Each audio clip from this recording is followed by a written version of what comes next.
Welcome back to the Boss Woman Network podcast, where we amplify the voices and stories of incredible women creating change through purpose, healing, and leadership. Today's episode is all about resilience, intuition, and the journey of releasing trauma to step fully into your power. Joining me today is Catherine Vincent, the intuitive energy healer. Catherine, you have over 20 years as a holistic educator. You blend your background in counseling, psychology, yoga, meditation, and intuitive energy healing to help people reconnect with their bodies and transform their lives. Correct? Mm-hmm. I How, try. how did you get into that? Tell me more about your background and what led you to create this program. Yeah, definitely. So I did start out being a teacher, and I was working with students at risk. That's what they were called back then. Now it's more vulnerable populations. And that was because when I admitted it to myself, I knew I was also a student or a person at risk. And that's because I was born to Vietnamese refugee parents who left Vietnam in 1979, came to Toronto. So it was just a lot of intersecting marginalized identities that I had growing up, and navigating this was quite difficult. And there was a lot of trauma, like generational trauma, war trauma, and just trauma from growing up as a person of color, as an Asian woman in Canadian society. And there was just so much there, a lot of unhealed things going on with my parents. And so it did result in a lot of difficulties for me personally. I had to learn on my own how to navigate my feelings. Like, what are they? What do they feel like in my body? To navigate what is embodiment? Like, how does it feel to know what's happening in every part of your body, and to manage your emotions, social skills, finances, everything? Just had to figure it out myself. And so after 36 years, I started deepening my energy healing work. I had practitioners work on me, and there was a lot of releasing of stuckness. I started taking a lot of yoga classes, and I became a yoga teacher. I got my basic 200-hour yoga teacher training, and yoga really helped me to be in my body. And the breath work in yoga helped me slow down my breath so that I can regulate my nervous system. And that would take me out of fight, flight, freeze state. I was in freeze state for a long time. So that's where you have a flat kind of voice, and your face is flat because you can't emote. Your mind is flat because you're not really thinking much. It's kind of simple, simple. And when you speak, it's very simple. So that's free state, where it's a really low level of functioning. And that's what happens when there's persistent trauma that happens over and over again. You just get this kind of learned helplessness, the way an animal gets when they're beaten over and over again. So I had to break out of free state, and definitely becoming embodied through yoga, and like breaking out of the linear movements, the linear behaviors helped, as well as slowing down my breath through the breath work and yoga and outside of it. So that was the first step to get into my body. And then from there, I explored expressive arts therapy. I explored freestyle dance to help to just find more fluidity, not just in my body, because it was just so linear. Like, when you're not a gymnast, or if you're not playing racket sports, if you're not a dancer, your body's not moving that fluidly. It's quite rigid, you know? Even when Mhm. you're doing yoga, it's very rigid. It's just lines, right? Yeah. So, it's not many curves. So like, I really had to break out of the rigidity and linearity of not having a regular flowy exercise regimen. So the yoga wasn't enough, So I had to get into some freestyle dance to also connect physical, mental, emotional, and spiritual. It's like, if you find more fluidity physically, there's more fluidity in your thinking and in your emotions. So it's all connected, right? The creativity, the flow, the intuition. Hmm. So that was an important second step. I also got into improv to find more spontaneity. I had gotten really grim because of all the things I had been through. Like it felt like an onslaught in recent years. Like my dad had passed away. Um, Oh, sorry to hear that. my first partner had passed away as well. A lot of things. Yeah, there were a lot of things in between as well. So I had become very grim. I wasn't able to smile. I wasn't able to laugh at jokes in Mm, movies. Um, I wasn't even able to give a high five or text an emoji. Like when life gets that grim, you're like the Undertaker, right? Like you're just like the person at the graveyard, like digging the graves or whatever. Like you're that serious. So and grim. So I knew that like I had to break out of that. And so I used improv. I took improv classes to help me to just find humor, find lightness and play and spontaneity. And more flow to add to the freestyle dance and the embodiment of the yoga. Because improv is embodiment, right? Because you're in your body, but you're also thinking and you're exploring thinking and feeling, but you're flowing with another person socially.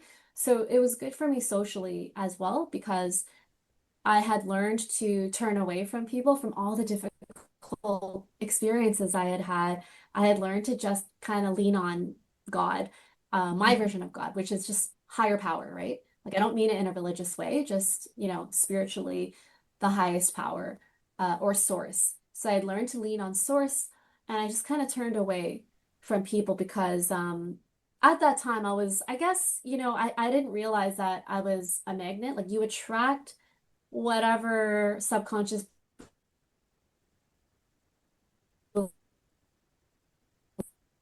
beliefs. So, we're like magnets. So if you're feeling disempowered or if you have these beliefs about that, you're attracting people who reflect that to you. So at the time, I was very wounded and disempowered. And so I was attracting super toxic relationships with other mm, people at work, in my relationships and friendships, just in all the different spheres, because my relationship with myself was really toxic. I hated myself. I didn't love myself. I didn't know how to care for myself. So I was putting myself in dangerous situations. But anyway, the improv was great. It was super helpful, but it wasn't enough. I also did some acting to help me to explore just more role playing archetypes and embodying what it's like to be chakra dominant. So like having a certain energy center dominate you, like whether it's root, heart, or third eye or crown chakra. And we were just exploring roles, acting. And it was just really cool because to explore all those roles helped me to appreciate more all the different archetypes that I could embody. And it helped me strongly and deeply choose to be heart-based. Like it's different to like know that it's good to be heart-based, right? But like when you're acting as someone heart-based, it really helps it to anchor into you. You really feel it when you're. It's not that I wasn't heart-based, it's just I was traumatized, so I wasn't really online. I was kind of like a zombie. So like the mm, acting helped me to feel. You know what I mean? Like it helped me to feel. I think a lot of theater kids, that's what keeps them there, right? Like it just like they've been through so much, but like the theater mm, saves them. mm, Yeah. So that was like the expressive arts journey, the yoga journey for oh, embodiment, and then like the energy healing as well. I kept on like cutting cords and releasing other stuck energies through the help of practitioners. And then it was when I got my dog Bodhi, my yellow lab, as a puppy that I started experiencing society differently. Like all these people kept coming up to me with these huge grins, eyes lit up, like they're just filled with joy and melting over my little puppy. And so it sort of melted me towards people socially. And it made me understand, not everyone hates you, Like I was just manifesting a lot of that, I think, because of my upbringing, which kind of locked in some beliefs. So I was mm, just magnetizing more of that. So, having Bodhi helped me to release some beliefs, rewrite them around my connection to the public. And I had a series of mystical experiences. Like I saw like this sitting, meditating, bald person sitting cross-legged in the clouds, and I was just on the elliptical in my building, just looking through the window at the sky. And then Wow. when I focused on him, yeah, it started flashing, and then my body started flashing with jolts, and it was like at least 9 times. So just things like that. Like I've seen other things in the clouds.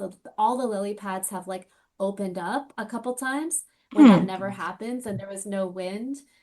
Like I've Wow. experienced a huge wave um, in this placid lake where there should be no waves. It's just a closed water system, right? At Findlay Lake. And it was just like huge wave. So it's just cool stuff like that and like messages in art where I just because I started studying expressive arts therapy, and Mm. that was the part I studied first. Um, as part of my graduate studies, I started my um, master's in clinical mental health counseling with dual designation in expressive arts therapy at Lesley University in Cambridge. But I started the expressive arts therapy portion first. And we did so much art like individually and together. And it's art that heals. It's like expressive arts Hmm. modalities. It was so cool. But like lots of cool things came through. Like I would just be doodling during my power, privilege, and oppression class, doodling with the watercolors, just making random marks. And then suddenly in the middle of the class, I was like, what? Why is it a whale? It became a whale, you know? And then the thing is, like, when I left Toronto for Cambridge on the flight, I looked outside the window and there was a whale in the sky. I was like, okay, that's cool. It doesn't mean anything to me right now, but I love it. So then like I had the two whale hits. And then now I'm getting whale stuff again. It's just really interesting. And it's 2 years later. I had Hmm. to go on a leave of absence because I thought I would manifest a job because I've been in education for 20 years, but I wasn't able to manifest a job after I left my special needs teaching position in Toronto. And so I had to go on a leave of absence for 2 years. And I just applied to another grad school, not in expressive arts therapy, but it's just counseling psychology. And I got in, so I'm excited. And I'm just gonna restart the journey, but this time I'm gonna dive deep into counseling. And so, like, that's the gist of it, like the energy Wow. healing. So, like, I mentioned Bodhi, like, that was a pivotal point because remember, I turned in my, like, kind of, I guess, receiving from society and my connection to humans because like they had let me down so much over the 36 years. It was really hard to kind of have that Uh-huh. connection. But because of my lab, I started nurturing that connection. And I think it opened up a lot for me after that, like in the expressive arts, in nature, a lot of these mystical experiences I shared. But also my clairsentience came online really hard. Like clairsentience is when you can feel other people's energies, like whether it's their emotions or stuck energies, you can feel it in your body. And Yeah. so I started, do you relate to that? Like having a clair? Yeah, like I know you can feel energies from other people when you be in the room with them, whether it's good or bad. I don't know. How do you get yourself out of that? Because I don't like being in a Yeah. room when I don't feel comfortable or if I Oh, feel bad energy. it sounds like you're an empath. Yeah, Yes, that's I am. someone. I am. People Yeah, tell me that all the yeah. time. Yeah, that's someone who can feel like what other people are feeling. And you know, that can range. It could mean that you can feel their emotions, like as in literally feel it in your body. It Mm, might mean you know their emotions, like you know what they're feeling. It's just a knowing. It could be mm, you, so that's emotions. There's also thoughts. Like you might be on the same wavelength, like you can match their wavelength like whatever that person is, like thinking, what their mindset is like, their hmm. thinking processes, maybe you can match that, or you know it. You just know what they're thinking and what that's all about, what they're like in their Really? mind.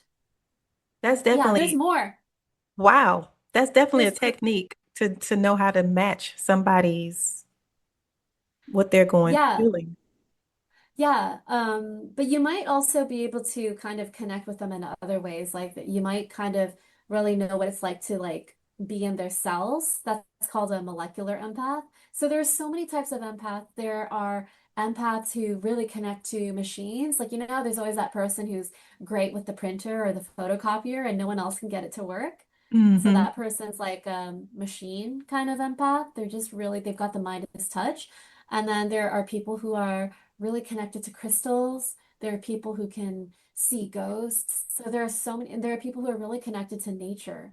So Mm. there are tons of different kinds of empaths. There are others who are really tuned into source or to the higher power. Mm. So yeah, I mean, for me, like I think you are probably connected to people in some way, whether you're taking in their emotions or their thoughts or you're sensing their stuckness, their stuck energies. Mm. So if you want, like you could try to turn it off because if you don't turn it off, that means you're experiencing other people like at a 100%, and then you're experiencing you at like 0%. Like, and that's Oh. not good for you. Yeah, like so you could kind of like if you turn it off most of the day, then like by turning it off, all you have to do is just focus on you. Like focus on like how am I feeling physically right now? What's Mm. going on with my mind, with my thoughts? Like how am I feeling emotionally? What's going on with me socially? Like what's like am I going to talk to this person over here? And Mm. then like, just be in the moment, like be in the environment. And then like when you kind of focus on all those aspects of yourself, it's just centered all on you, right? Like you're grounding Mm. into your body and into the present moment. And it's hard for you to just look at someone and take in all of their energy, Yes, that Because is when you so. do that, you become nothing. Yes, it makes me because I think that's why it turns me into an introvert because I'm a serious introvert because I feel all these energies. I can sometimes tell what a person is thinking, like even if they're thinking something towards me, you can feel it. You can see it in their eye. I mean, Okay, okay. eyes, Yeah, you can just okay. feel all this. So it makes me uncomfortable sometimes when I go in rooms. And sometimes you can feel Uh-huh. the really good energy, and I feel great in those rooms. But the ones where I Yeah. can be around somebody and I can just feel everything I hate that because it does cause me to be a different person than I would normally be because I've picked up on their Yeah. energy. Yeah. So that is a Yeah, technique to learn to be I'm able to the turn it same off and way. center it on myself. Yeah, yeah, you deserve that, right? It's just like it's gotta be like, it's the main character energy. Like it's just because if you don't do that, then you're just a doormat. Because you're taking them in completely, right? And you're making them more important than you. And who cares? Like they have bad energy, that's their problem, right? Right. So yeah, it's tough, but I know you can do it. But also I'm sure you'll create your own circles and like maybe you'll get to decide who's in the room and it'll be Yeah, people who make you feel safe. most definitely. I Yeah.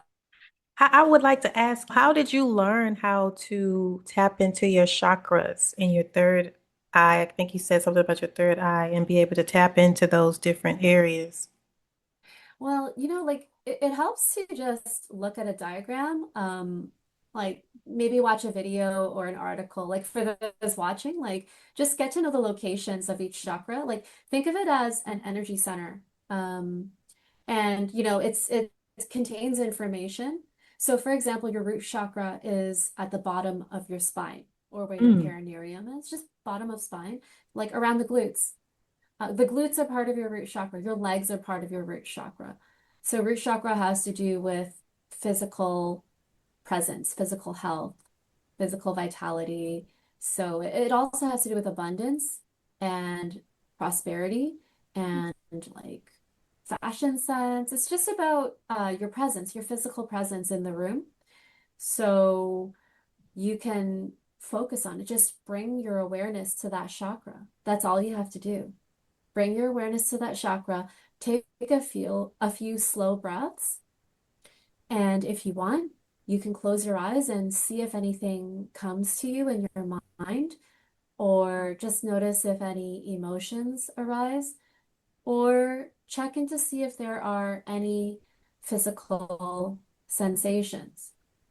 And because Mother Earth is connected to the root chakra, like your feet are literally touching the earth, and the root chakra is about grounding, you're welcome to imagine energies coming up from Mother Earth, just coming up from the center of the earth, and it's just going up through roots, like tree roots, and they're coming up into your feet, and into the bottom of your spine. And just focus on that energy center at the bottom of your spine, where your glutes and your hips are, where your legs are. And just imagine that Mother Earth energy just coming up in through your feet, in through your root chakra. And just Mm, trust that the Mother Earth energy is providing grounding and support, and that she is always here for you. She's always been there for you. And mm, she's just helping you to balance your root chakra, to release what you don't need, whatever might have been picked up from your past. You could just trust that the energy, it's like a distortion, right? It's like it doesn't provide clarity in your energy system or your aura. It kind mm, of provides a bit of stuckness. So just trust that all stuck energies that can be released are just going down through the roots, and Mother Earth is just absorbing it. So you can always play with that. It's pretty much just whatever chakra you want to focus on. Like you mentioned third eye. So that's an inch above the brows in the right. center of your forehead. So you can just focus your awareness there. It's just putting your awareness there. And if you're, I mean, I can see you right now, I'm looking at you, but you could look at yourself right now as you focus on your third eye. So you're using your intention, you're using your eyes, which are powerful too, to focus on your third eye.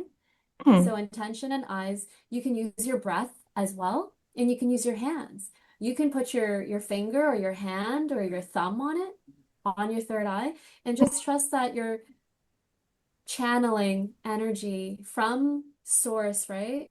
mm, From the highest truth, love, and light, the highest power, and it's just channeling, it's coming down into your third eye.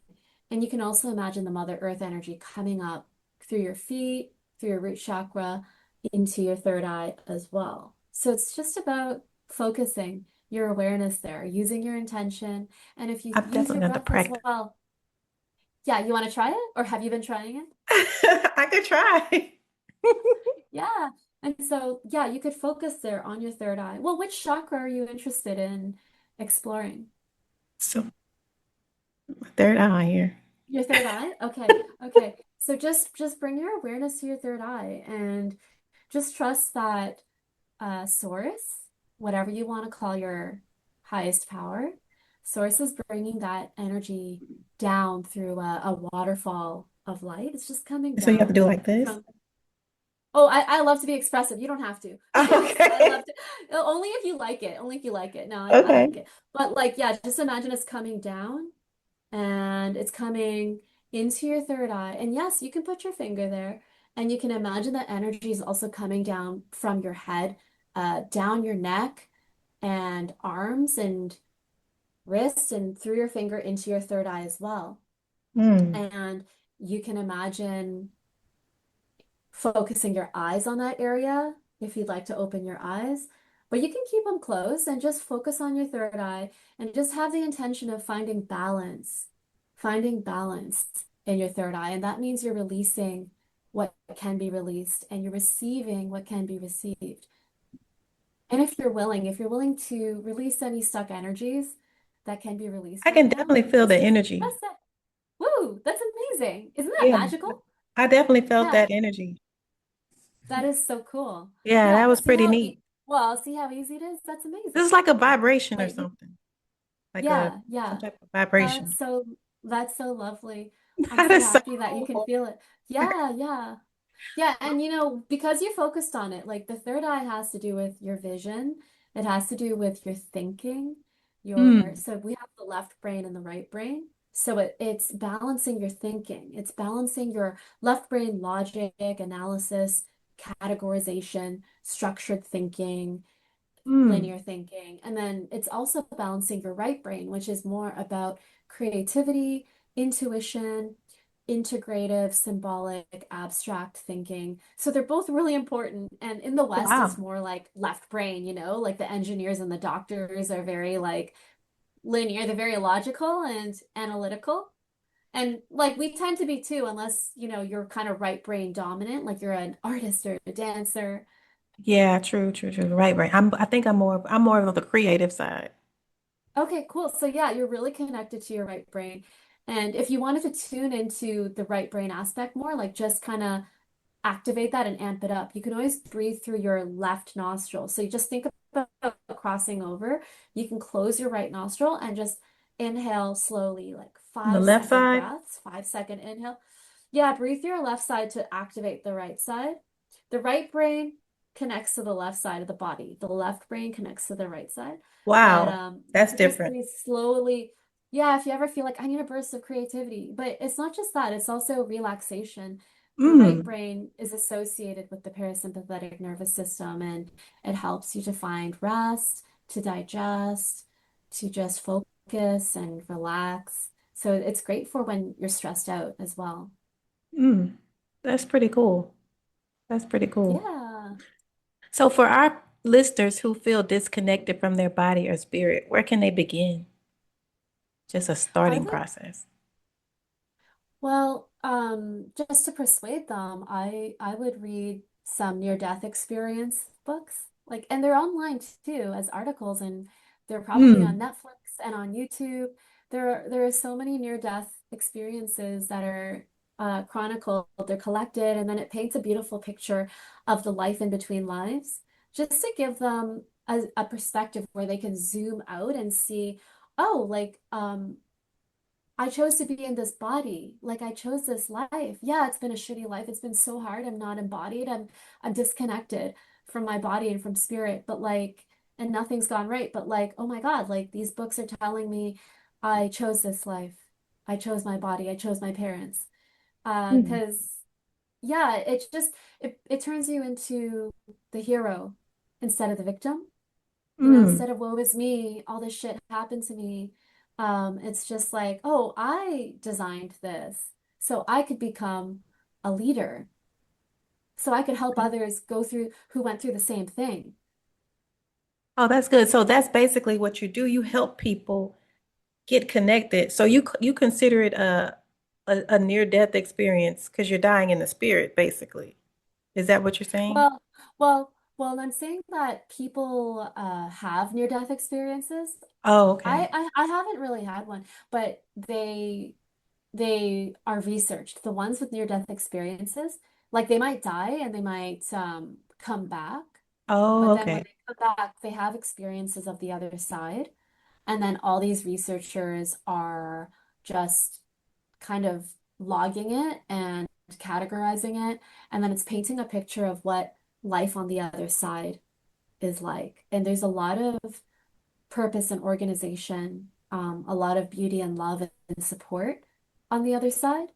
So, for example, like when you pass away, there's usually a loved one who meets you and takes you through a tunnel, and then you meet your guides, and yeah, you just talk about some of the lessons you went through. Mm, So, I find that reading about these near-death experiences helps me to zoom out and see my life in connection to like the bigger picture, which is mm, that like all the humans who choose to be born on Earth, their souls in these human bodies, and they're choosing to have these experiences because they want to learn something from mm, being in that body and from being born to those parents and growing up in that society. They're just here to learn something, whatever it is. mm, They might be learning about love, they might be learning about family, they might be learning about ambition. Could be maybe they're learning about money. It just depends. Everyone's got a different mission.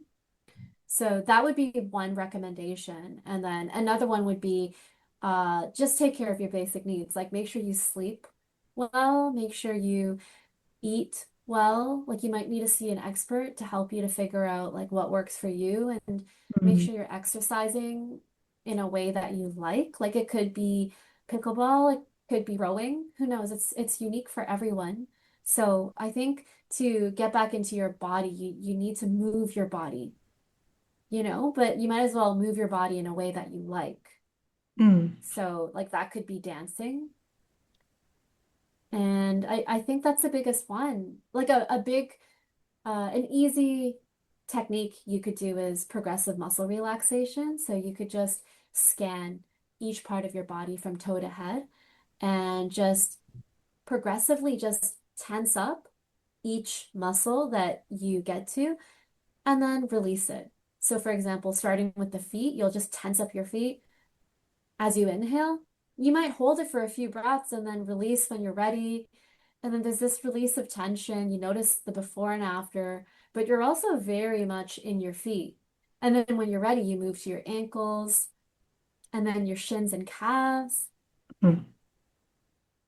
your So when knees. somebody, so when somebody is working with you, what does a session look like um, for Yeah, your so healing process? so when they're working with me, we first connect with their divine guides. So it might be their higher self, it might be source, and anyone else they want to call in from the highest truth, love, and light frequency. So this is usually someone like an ascended master, like Buddha or Jesus, for example.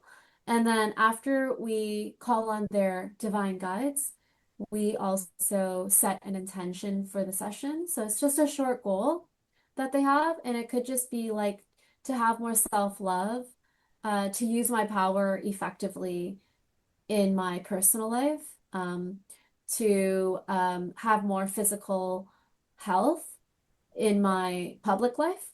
So it's a very unique intention. And then from there, I might ch tune into them to see if we need to release any stuck energies like immediately. Sometimes there's something that needs to be released right away. It just depends because my clairsentience will tell me about stuck energies going on in the body. Otherwise, I'll just set up the waterfall of light coming down, washing over their chakras, and I'll go over each chakra one by one, pausing, taking a few breaths there on the front at the back of the chakra just to see if there's anything that needs to be released or anything that needs to be activated. Sometimes the person receives activations, just kind of like an opening up to new energies. It's like a gift or a blessing. Hmm. It's not necessarily releasing energies. And then um, we'll bring Mother Earth energies up, and then we might bring the energies down again. It just depends because when you do that, it releases layers. Like you might release some stuck energies as you bring the waterfall down over the chakras. Then when you bring the Mother Earth energies up through the chakras, there might be other layers to be released, and then things kind of move around. It's interesting. So like new things might come up.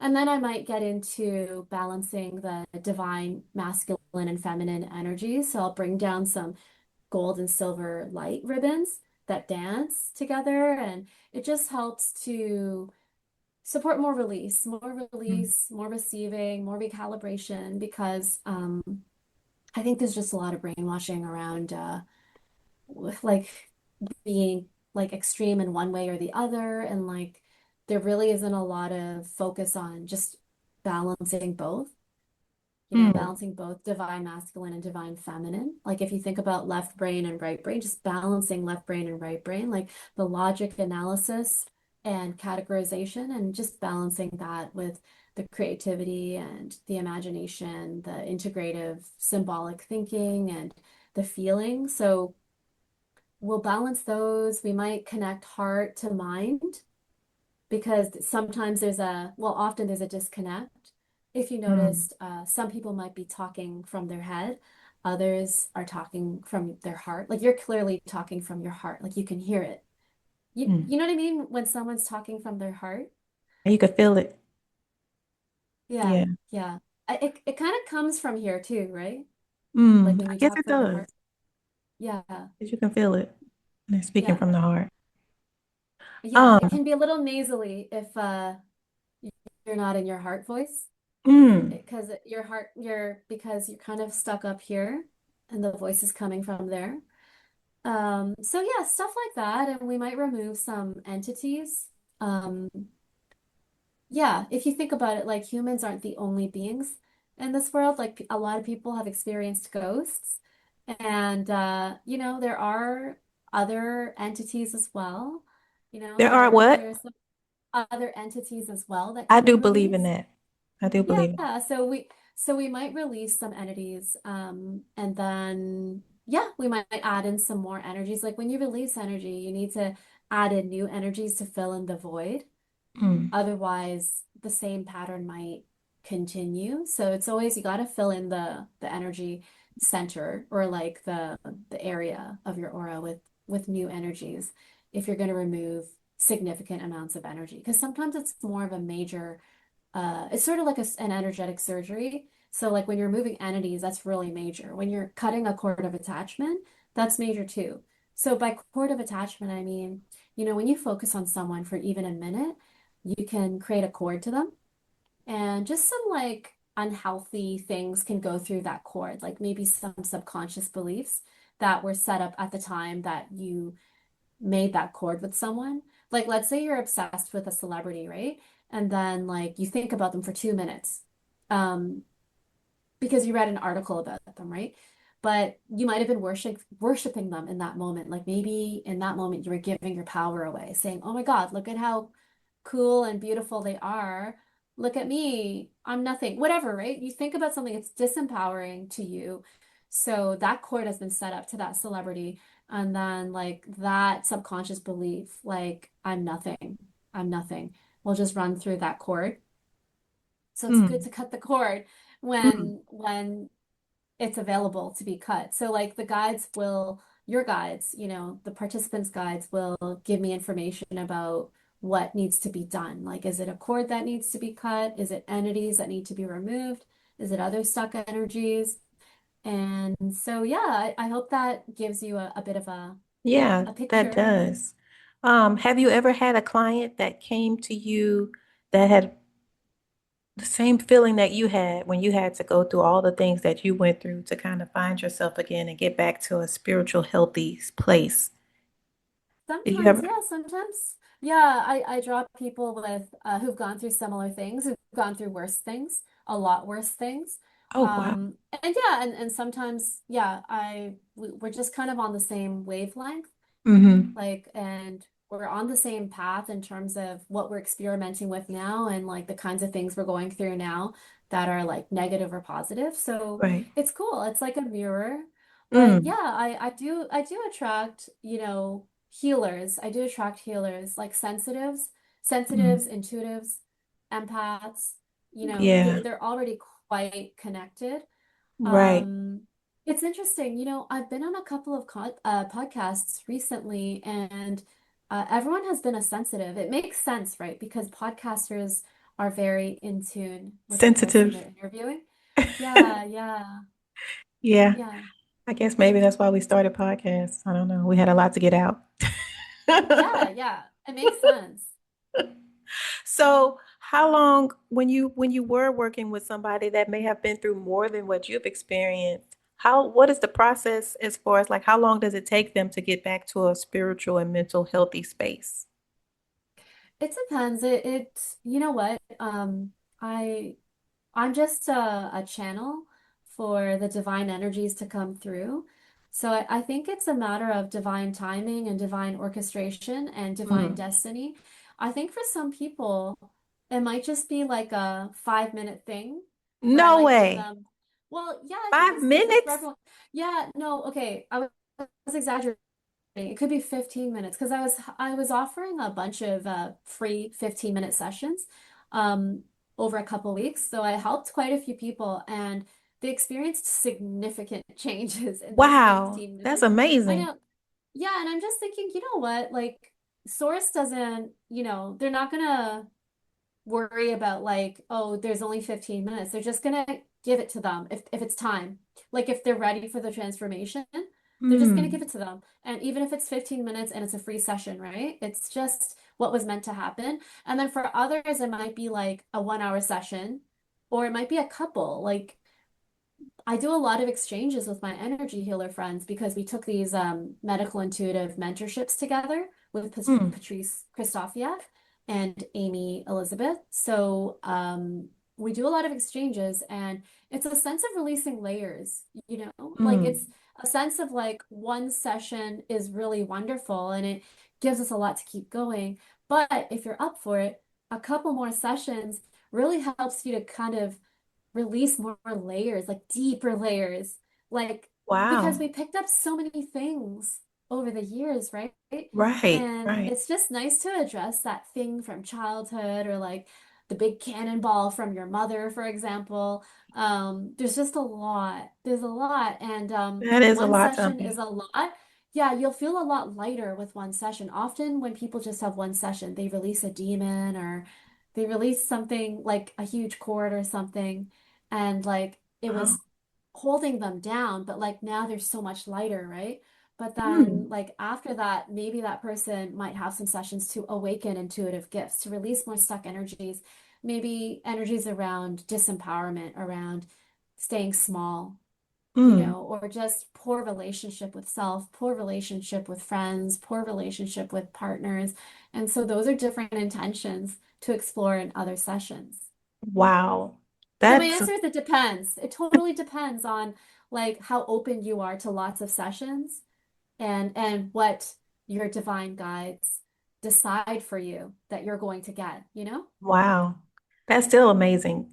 15 minutes for some people, that is amazing. I'm gonna have to Yeah. definitely book a session because I know I have Yeah, some yeah, I'd love heavy to. weight that I need to lift off of me as Do, well. don't we all? Yeah, it's there are always layers because we pick up stuff too from walking into grocery stores and watching that YouTube video, like it's just Oh, easy for things to get passed that's on why to I each don't other. like to watch certain things on TV because I pick up the energy and I give my husband a hard time about watching scary movies and a lot Horror of films. killing Yeah. movies with a lot of I can't do it. violence.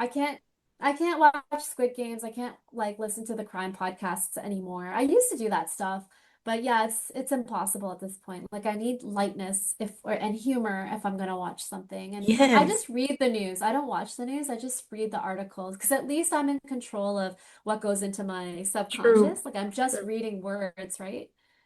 People don't understand that that really is a thing. Like, I still haven't been able to convince my husband that that's a thing. Like, you really have to pay attention to what you're putting in your spirit. Like, Right? But he might not be an empath. Or if he is, he might not be an empath the way you are. he's not. I am, so I can't handle it. Yeah. Yeah. At least you know your boundaries. Yeah. That is so crazy. So, you mentioned um empowering intuitive women. How can women begin to trust and deepen their intuitive gifts? So to do that, they need to be in their bodies, first of all. So we talked about that. Like they can just choose what they like, whether it's Pilates or whatever, go on the elliptical. We got to get into your body. But like that also means feeding your body the right things, right? So releasing all that brainwashing around the chemical laden foods and maybe talking to an expert about a very healthy nutritional diet for you. So yeah, just like treating your body like a temple, like this sacred vehicle that houses your soul, nurturing it, taking care of it, and giving yourself enough sleep, treat yourself to that sensual bubble bath. Like it's different for everyone. It Mm, might just be sitting against a tree, or like I like to sit in the ocean. I'm in Da Nang right now with mm, my partner and my dog, and we just sit in the ocean. We go to the ocean a couple times a week and to the beach and we just sit in the water because it's so shallow and the waves are gentle. mm. So just whatever helps you to be in your body, I think that's really big. So once you're in your body, you'll start feeling safe in your body and also safe to notice sensations. So these might be your emotions that show up in different parts of your body, and you'll start noticing maybe clairsentient sensations, just sensations that tell you about yourself, about your beliefs. They might tell you about other people Right. as well. Yeah.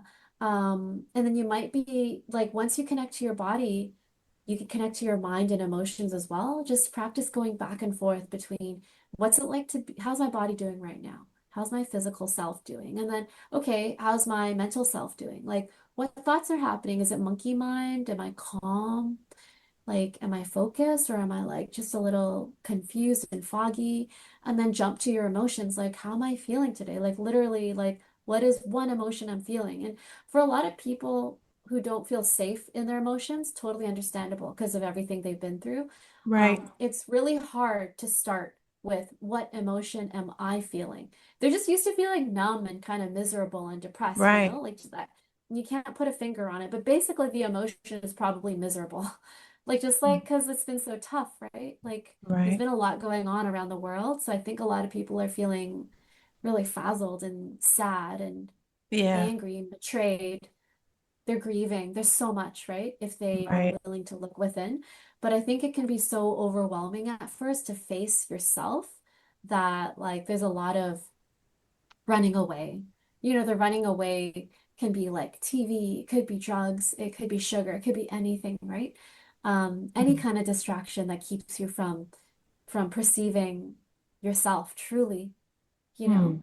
Mm. So yeah, I think those are big, like the physical, getting embodied, and then once you're embodied, getting in touch with your thoughts, because that tells you what your beliefs are and your emotions. Like it's all connected. Because when you, let's say you feel angry at someone, when you actually face the anger, and I think a lot of, you know, kind, sweet, serving types, you know, a lot of women they don't like to face their anger, right? They don't want to face these like negative emotions. But when you face the anger, rage, you Yeah. allow yourself to feel it in a sacred way.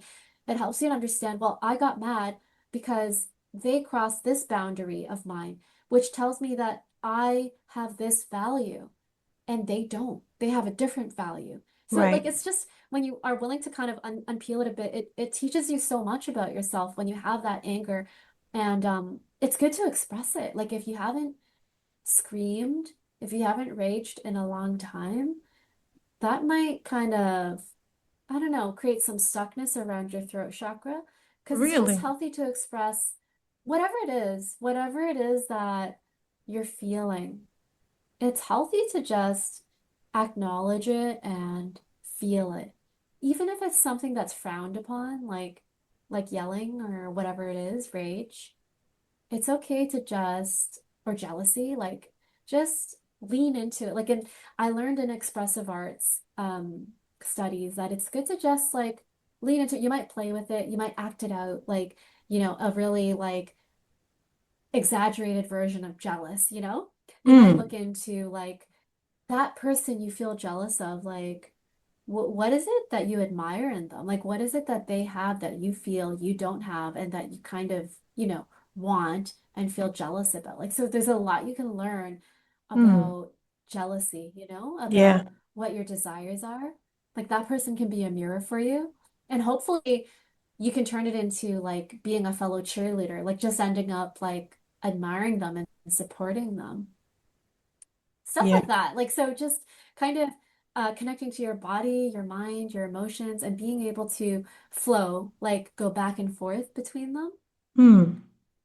to help you to really know yourself more. You're just centering yourself, you know, instead of centering whatever it is that you usually give away your power to, whether Mm. it's men or like women or whatever it is. Right. Yeah, you just, it's just more about like I'm sovereign. I'm the boss, you know? Like I'm the leader of my life, no one else. And so like, why don't I Love ask that. myself like what I think and feel and how my body's feeling right now?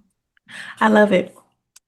It looks like we're running out of time, and I had more questions for you, but we're gonna have to stop right here. But before we end it, Okay. I would like to ask you, what message would you leave with a woman who is feeling stuck or overwhelmed or afraid to begin her healing journey?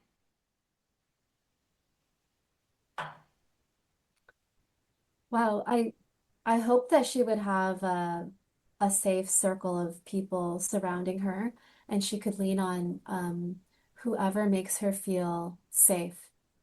Yes, and then if she doesn't have that, which is really sad, perhaps she can reach out to, I guess, a support line if possible, like an expert. Um, it just depends on her situation. If she can't afford it, then hopefully there are free services available.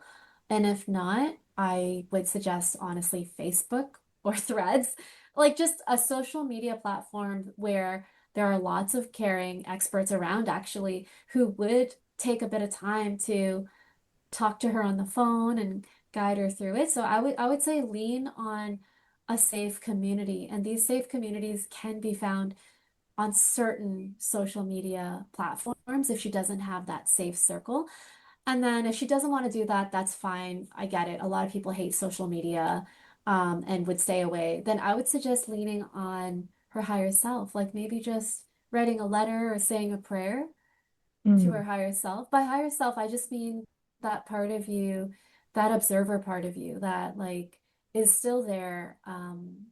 And it's outside of your thoughts, your feelings, your body, your social self. Like that's the part that is still there when you pass away. That's the part that moves on um to heaven, to the afterlife.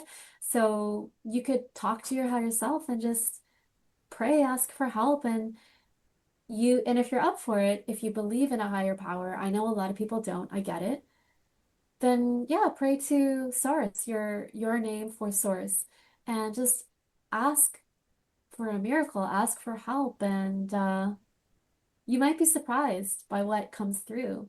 A lot of people have had some interesting miracles when they've decided to turn to a higher power. I'm not talking about religion, I'm just talking about your own connection to something bigger than yourself. I love it. Well, thank you, Catherine, so much for sharing your story, your insights, your light with us today. For anyone that is listening who feels called to explore healing in a deeper way, be sure to follow Catherine. Catherine, if you don't mind giving out your information where people can contact you in case they want to use your Yeah, services. sure. Yeah, I provide a lot of information for healers, like for empaths and intuitives, just little tidbits on Instagram and Threads. So you could find me at catherinevincent.healing. I'm also at breathe.move.express.heal on Instagram as well. That's the one that's connected to my threads. My website is catherine-vincent.com. So my bio is there. You could watch, another video that shares about the process.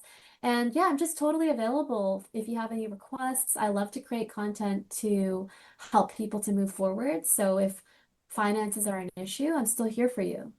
I'm still helping you out. And I often offer, free card readings. I offer free personalized recalibration statements to help you to restore you closer to your divine blueprint. Sometimes I offer free or donation-based healing sessions. So yeah, just connect with me. I'm here to help. Since you're away, where are you? Where did you say you are right now? I'm in Da Nang, Vietnam. I was in Toronto, and Okay. I'm just currently exploring Vietnam in a slow travel way. Okay.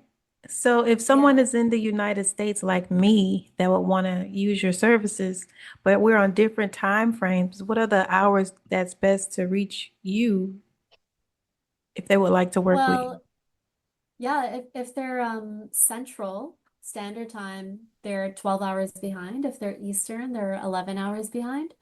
So Okay. basically, if you're in those time zones, your mornings and my evenings would work, or my mornings and your evenings would Okay. work as well. And then if you're PST, you would just be like 3 hours earlier. So it would still be your mornings, my evenings situation, but like Okay. a bit more distance. So yeah, I connect with a lot of people from North America from the different time zones. So it can definitely be worked out. Sounds great. Well, I'm definitely gonna join get into your Let's do services. But it. Yeah, let's do a I would session. Yeah, definitely I like to wanna try I it wanna out. offer you one as my thank you for Oh, having me yes. on the podcast. Yeah, so reach out and we'll set something up. Okay. Love it. I'm excited to do it because I felt the energy just from doing the third eye. So I'm like, okay, I can feel that. Oh, So I'm like, I yeah, really want to try. that's awesome. All right. Well, everyone, thank you for tuning in to the Boss Women Network podcast. Make sure you keep shining, keep staying on your healing journey. Until next time, bye. And thank you for joining me today. Thanks, Ilani.